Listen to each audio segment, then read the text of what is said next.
All right, hello everyone. We are here today for a new session of Family Matters. Today we are going to talk about identifying stress within your family. Our presenter for today is Stephanie Guadarrama, and she is from the Family Service Association of Elgin. Thank you so much, Stephanie, for all of your time. Thank you for having me. It's a privilege. Thank you. So as the title can really tell us, it's talking about stress and family, and maybe just even mentioning family can be stressful for us. So today's presentation is going to cover exactly that. It's going to talk about, even in the best families, there will always be some kind of stress because we do live in the world which has stress in it. School system, jobs, going to the store, news, there's going to be stress. We can't completely protect our kids from that, but we can teach them how to respond effectively. So in this presentation, we're going to have 3 objectives. And the first objective is to identify the signs of stress. It's very important to be able to know what does stress look like and what's not stress. Obviously, I'm not a medical professional, but with anybody experiencing the signs of stress I will discuss today, if my recommendation is always to get a checkup to see if it's something that's not related to stress or it's something that's more down the physical route. Our second objective today is to understand the difference between stress and anxiety. There is a difference. A lot of times we kind of clump them together. I'm feeling anxious and I'm feeling stressed, and some people think it means the same thing, but we're going to give a definition that is a little bit more manageable to explain to our family members. And for like little ones and older adults, we're also going to understand how do they impact the family system. So as a family system, what happens when stress is at home? What happens when family is stressed? And what happens when anxiety is present at home? And number 3, we want to implement recommendations so we can combat the negative impact of stress on the family. We're going to be learning today that there's a positive impact and there's a negative impact. So let's get started. So stress, I'm pretty sure everyone has experienced one way or another. It's even studies talk about how babies who are unborn yet, they experience stress. Their heart rate might race. Mother is obviously feeling stressed giving birth, babies, infants. So it's kind of across the whole developmental scale that we will experience stress at one point in our life. So here's a very general definition, and you can kind of grasp a couple elements from this definition. So it's a mental state of overwhelming worry. It's a conjunction of mental, physical, and emotional reactions to a situation that provokes tension, discharged emotions, and an unbalanced or a change in life that a person is used to. So what used to be maybe peaceful or stable gets interrupted by stress, because stress then adds a new layer of, this is something new, this is something I'm not used to, what am I going to do about it? And it could be multiple situations. We don't want to reduce stress to just one situation. You can be stressed from multiple things, multiple layers of your life. So what are the signs of stress? I like to use signs because not everything is a symptom. Some things are just signs that we have to notice. So when you drive a car and you notice the dashboard lights up, something lights up, maybe it's the fuel tank. It's not letting you know that the car is going to just die. It's not letting you know that the car is broken. It's just letting you know you need to notice this sign. So sometimes we just have to notice it. Oh, I got to put gas in it. But we don't know how to find a solution if we don't know how to recognize what the signs that the car is giving us on the dashboard. So our body and our feelings and our thoughts are giving us signs that maybe could be part of stress in our family. Here are a couple. These will vary obviously by age and by gender, but as you can see, feeling irritable, feeling like everything bothers you, you're not really satisfied, everything just kind of becomes annoying. And I think that word annoying is very much what I've heard parents say about their teenagers. They're just annoyed at everything. They might be feeling irritable. Intense worry. So, you got a new job coming up with the whole pandemic. Who wouldn't worry about many different things or many variables? So stress can definitely have you feeling that intense worry and feeling. Sadness is also part of a sign of stress. Sadness doesn't equate to depression, And we don't want to reduce depression just to sadness, just like stress. Stress has some sadness with it. That doesn't mean that everyone who is stressed is going to feel sad. A loss of appetite or an increase of appetite. So you might notice in yourself or in your kids, in your family, you know, he wasn't even hungry today during dinner, or she ate 2 helpings of dessert today. So you might notice these changes in yourself or your family. Change in an appetite can be a sign of stress. A lack of motivation or energy is also pretty closely related to stress. So that starts to manifest in a way that you just feel drained. You don't feel like you have enough energy for the day, and you might just have a lot on your plate, or you might have been thinking about something that is completely just kind of overpowering you and pressuring you, that's stressful in this exact moment.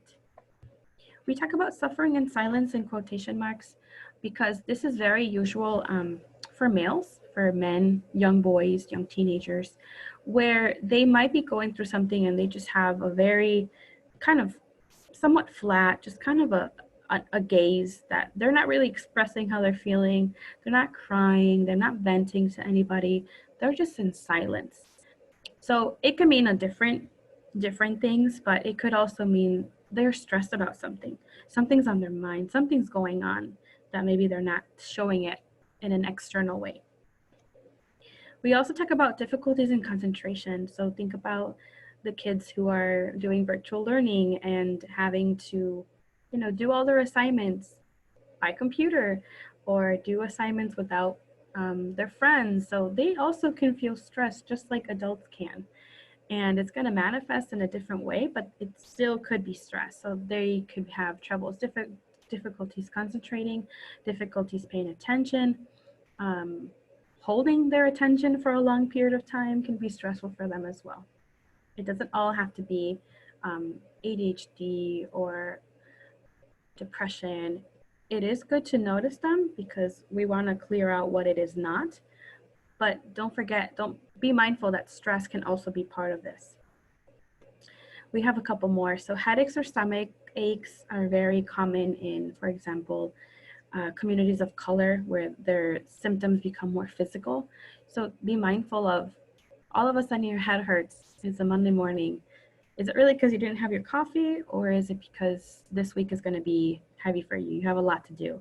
So that could be stress, thinking of the worst outcome. So what we consider having negative thoughts, right? So today's going to be a terrible day. There's just so much to do. I can't handle it. All of those framings is really pointing to this is stressful for me. It's just worrying me quite a lot. Fatigue and chest pains as well. Like I said, I'm not a medical professional, but do seek medical professional assistance when you do notice these physical symptoms. They can help you identify if it is a heart condition or it's stress and it's weighing on your heart, being racing, or chest pains, difficulty breathing, fatigue, all of that. We have changes in mood. So when you notice that you are crabby, or when you notice that you are irritable, right? That's another change in mood. You might be able to kind of classify something is going on and something is definitely stressing me out, but something needs my attention right now. We have isolation. We know that isolation is very different than being alone. Isolation is a preference for wanting to be alone for a long period of time, for extended period of time. So that could be when a teenager is in the room for a long time and they don't want to go out. They are eating in their room. They only go out to maybe go to the bathroom. So we want to be mindful that isolation, research is telling us that it's a very key factor in the development and the maintenance of depression. So it could start as stress, but we want to make sure we prevent it from developing into something else. And with isolation, it could be with this whole quarantine and staying indoors as much as we can, it could be very much looked as normal. But when it's in isolation from engaging, from building community, from engaging in Zoom classes, that isolation could already be a sign that, okay, there is something going on that needs to be further explored. We also have the avoidance of behaviors, so responsibilities. I can feel very much too stressed that I'm not going to work. I'm not going to do this. I'm not going to do that. I'm going to avoid doing laundry. I'm going to let things I'm going to procrastinate. I'm going to let things kind of accumulate. So those are all signs that stress is definitely impacting that person. So one thing about stress is that it's actually very normal. It's actually very expected and it's healthy. So with stress, it would be more uncommon if you didn't have stress because stress is part of the human experience. So part of it is normal. You got a new job, you're starting kindergarten through Zoom classes. You have, as a parent, you have to work from home. It is normal to feel that stress and it's expected. So we don't want to shield our kids from never experiencing it. We want to let them know it will happen and you will feel this way or you'll feel some other way, but it's important to be able to process it and to find an active reaction that's positive to it. And it's also healthy. So, how is stress healthy? One example I like to use is if your house is on fire, stress will activate hormones of adrenaline, it will activate this fight or flight sensation that you need to do something about it. So, stress will help you go into maybe your burning house and get things out and get your family's safety and think about what do we need to do to feel safe when our house is getting on fire. So, stress can be healthy because it's pushing you to do something about it. Let's meet stress, the cousin of stress, I like to put it. Anxiety is very much kind of like that shadow, that annoying cousin or annoying family member that stress has. So, anxiety has things that it likes and things that it doesn't like. So, anxiety really does well with routines, structure, organization.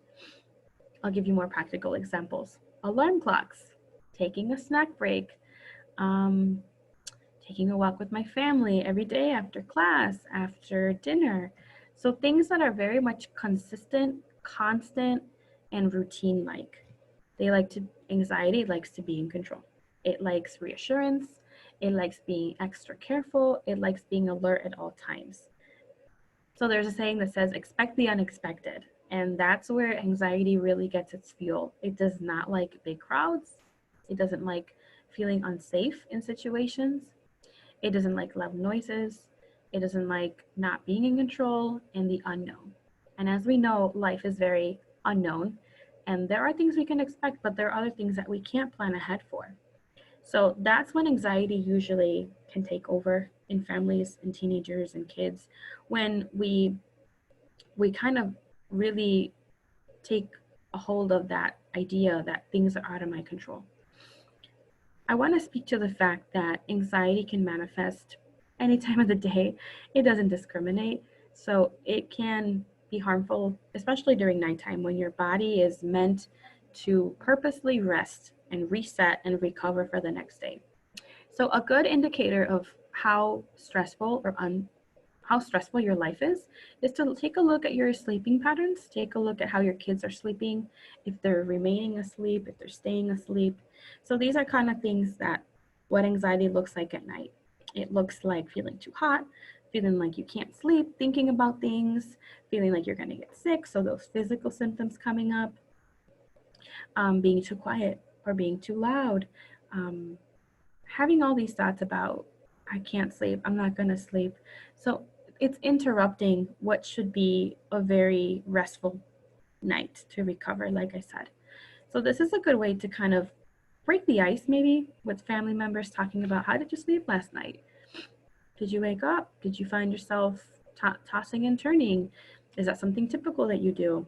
So those are ways to talk about stress, to begin talking about stress, because we know that it can impact many, many areas of everyone's life. So remember that in control and out of control feeling. So I like to use the example of weather. So weather is something that I have absolutely no control of. I don't know when it will rain. I don't know if the snow will be extra thick or it will be light. I could watch the weather and the weather can just overwhelm me, knowing that, oh, December's coming or snow is coming, and I could stay on that thought for the rest of the day, and I could feel anxious and anxious and anxious, and it's out of my control. So one technique we like to use is to focus on things that are in your control. So when it comes to weather, I can't control the weather. I can control, however, what I'm going to wear. So if it will rain, I need to wear this. If it will snow, I need to make sure I have boots on. I need to make sure I'm prepared. Preparation is kind of like the weakest part of anxiety. When you prepare for something that you can control, you're going to feel a lot more not only in control, that sense of in control, but you'll be able to feel more confident in tackling whatever it is that is bothering you, that is worrying you. So one technique is to definitely focus on these things of your reaction to it. What is your response to it? I know people have really good intentions. I've heard family members use some of these phrases with someone who's having anxiety or extreme worry, or their stress is just, increasing day by day. And it's very important to be able to be mindful of how we help people and what we say to them. So I found this interesting picture where it talks about some of the worst things to say to someone who has anxiety. And I know that if you tell someone to calm down, they might do the opposite. They might tell you, you think I'm not trying to be calm? So we want to help people without dismissing what they're feeling. So it's very important to just think about these 10 statements. Are these statements that are said in my household? Are these statements that I've used, that I've heard? And how can we replace them? So when we know what not to say, it could be helpful to know what to say. So for number 9, some parents might find themselves saying, it's not a big deal that you have to do classes online. Another way to put it might say, it seems like it's a big deal for you that you have to adjust to classes online. So we're also normalizing that what they're feeling is very real, but we also want them to, okay, take an active step into what can you do then? So these again are just 10 statements to look over, not to judge yourself, but just simply look over how much of these do I say? Can I start switching these out of my vocabulary? So remember we said that stress is healthy, it's expected, it's normal. We have a saying here about anxiety. And anxiety, the most simplest way that I learned it, is an excess of the future. It's actually the excess of the future robbing your present moment. So in this present moment, anxiety is trying to um, bombard you with so much of the future right now. So when you're right now should be completely dedicated to focusing on the moment, anxiety tries to take that away from us by by telling us, you have a lot coming for you tomorrow. What about in 10 years? What about this? So it's an excess of the future. We can think about the future, but like we said, we can prepare as much as we can, and we have to remain in that focus of things that are in my control. So let's go on to the next point of the impact of the family. With the impact of the family, we have a couple negative impacts and some positive. Research is telling us that there's a decrease of healthy communication when there is stress and anxiety in the home. So imagine we're all irritable, we're all grumpy, we're all in a bad mood or in a low mood, and it's not going to be a grounding field for discussion. We're going to each kind of do our own thing. So that reduces the likelihood of a healthy communication. There's an increase of, I'm sorry, can't read that. There's an increase of conflict and arguments. And what that means is that if we're not talking about it, we can easily rub shoulders with someone. We can easily cause friction. There could be tension because we're not talking about the problem. And it also talks about how there is less emotional support. And emotional support, I know that could be something new for a lot of parents. This picture, I think, represents emotional support quite well. Emotional support sometimes is something that you just come alongside with someone. You don't necessarily have to say something. You could just say, I don't really know what to say. Hugging, expressions of affection, crying with them, crying with your son, crying with your daughter. It could be a great sign of emotional support. We know that every parent is obligated to support and financially their child, to give them for food, to give them clothes, to provide for their food, like I said. But just as equally important is an emotional support. And last but not least, a negative impact on the family is that the family unit is at risk. So maybe you might say, but we're stressed, but we're closer, even though we fight. That's not what a family unit, that's not the main goal of a family unit. The family unit is meant to break through those challenges and work together. And that's where that family unity comes in. So we don't want families to be confusing the idea that, well, we fight and we're all stressed out, but at least we're together. We don't want it to be an at least statement. We want them to be together as they work on those challenges versus just kind of settling in. This is just how we're going to have to be. This is just the conflicts that happen in our home. We want to see a solution down the road. There's also a positive impact on the family system. So, the positive impact of stress and anxiety is that it can reinforce the family relationships. So, if you and maybe dad or you and your son never really got around to fortifying your relationship, stress and anxiety might be an opportunity to reinforce the relationship. We'll walk together after dinner. We'll talk about what your day was like. We normalize feelings in our children and in ourselves. So when we let them know, it looks like you're really angry about this, we're normalizing the fact that they can, one, identify their feelings, and two, feel safe enough to express them with us. There's nothing worse than your kids maybe sharing their feelings with other people and you kind of feel like you're the last one to find out about it. You want them to know that you can be that first person to know about it if they want to. But normalizing the feeling of stress. Like, yeah, you're worried because it is hard, but I'm here for you. It helps resolve family concerns as well.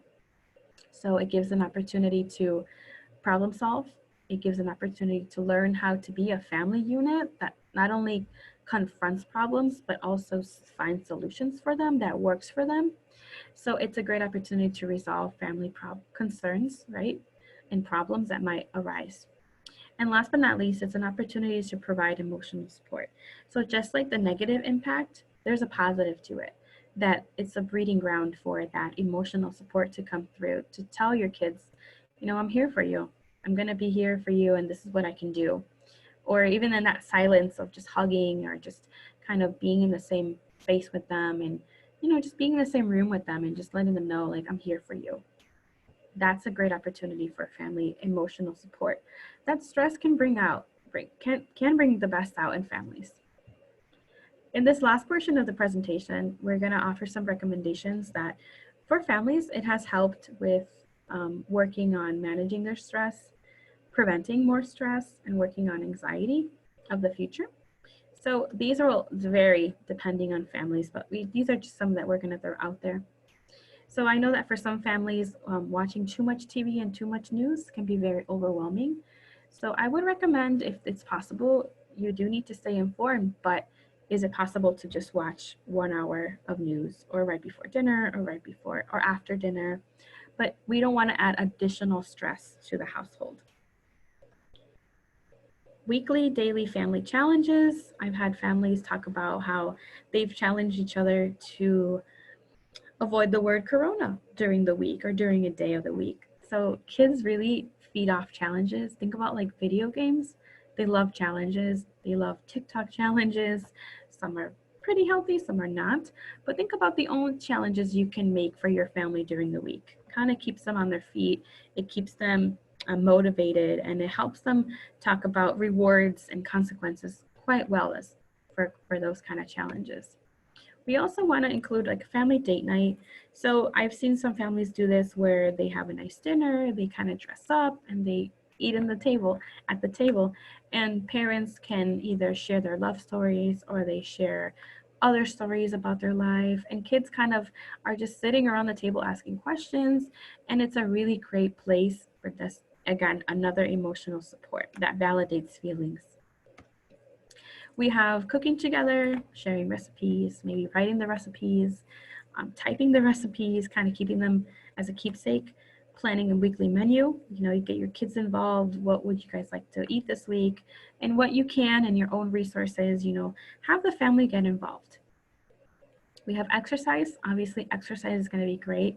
It fires those neurotransmitters, which in turn helps us feel more happier, more relaxed. So exercise will always be great, especially as a family. So taking a walk, it could be 10 minutes, it could be around the block, but something to do together. Writing letters to religious leaders, to maybe your friends, to neighbors, looking at pictures together, game nights. I know a lot of families have been doing that for a while. Begin a family video diary, like a blog, or even like a diary where everyone writes about their day. There's different ways about it. There's definitely craft nights, collage you can make with pictures, with different kind of things that you don't have to spend too much to kind of get that crafting.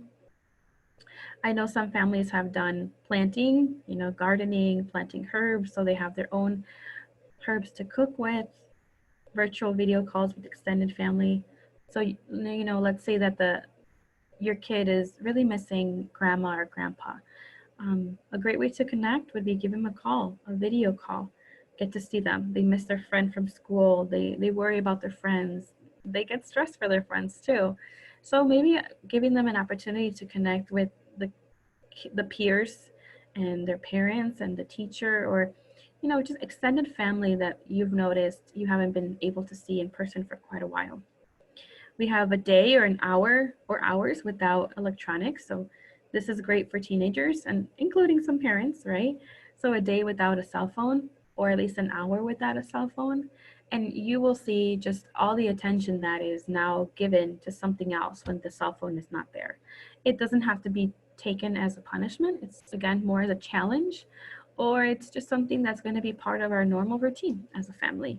The great thing about these is that they're just recommendations and you can tailor them to your own family. I found another list, and some of them might be repeated, but you can go ahead and take a look at them. So planning accordingly to do these things as a family is really great, because not only are we taking control of what's in our control, we're no longer giving that time and energy to things that are out of our control. So that stress can start to regulate, the stress can start to ease, and at the same time, we're building that family bond. That's very important. So these are a couple more ideas to consider. In therapy, we have a technique that comes from the DBT theory. It's called 5-4-3-2-1, and it really helps with concentration and just kind of focusing in the moment. That's kind of the best way I can explain it. And the other best way to explain it is actually doing it, trying it out. This is good with little kids. This is good for teenagers. This is good for a lot of different ages. And research continues to show that it's a really good grounding technique to just focus on the present moment. So 5 things you can see right off the bat: light, clock, phone, water, and just start saying these things out loud. So it really engages all your 5 senses, and it's really good to practice maybe nightly before you go to bed, or even during the day or when you get up. So you can start kind of noticing, when is it best for my family to engage in this technique all together or individually. As we're wrapping up, I think the saying is very powerful, because we obviously want our kids to be healthy. We want healthy families, healthy communities, but we also know that there is no health without mental health. So in this presentation, we reviewed that there are signs of stress, and they can come into our family. We have to recognize them. We have to recognize the difference between stress and anxiety, just like there's differences between stress and depression, stress and ADHD. There's just so many differences, but it's important to take notice. That's part of the first step. We also learned that stress and anxiety have different impacts on the family system. Some are more positive and some are more negative, but it's really depending on how the family is going to respond to that situation. Lastly, we looked at some recommendations that we could consider for your own family. As unique as they are, which ones are you willing to try? Which ones do you think have worked for you? Maybe you've noticed some didn't work for us, we're going to try something else. The important thing is actively taking that step to decrease the impact of stress. And family time, family bonding really builds community for that. Last but not least, I want to thank just the time that you spent looking over at this, and I thank you for your attention, for noticing stress is real, noticing that it really affects families, and the importance of doing something about it. So that's all that I have for you. All right, Stephanie, thank you so much for your time, all of the great information and recommendations that you had in this presentation. I really appreciate it.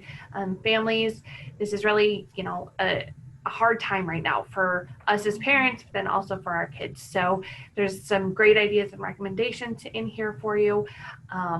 If you ever have any questions or concerns, you can always reach out to me here at the police department. I can get you in touch with Stephanie or somebody else, or see if I can answer your question myself. My information is always going to be on our Facebook page. It's on our website. It's on our YouTube channel. I'm the only social worker here at the police department. So if you need anything, please feel free to reach out and we would be happy to help you.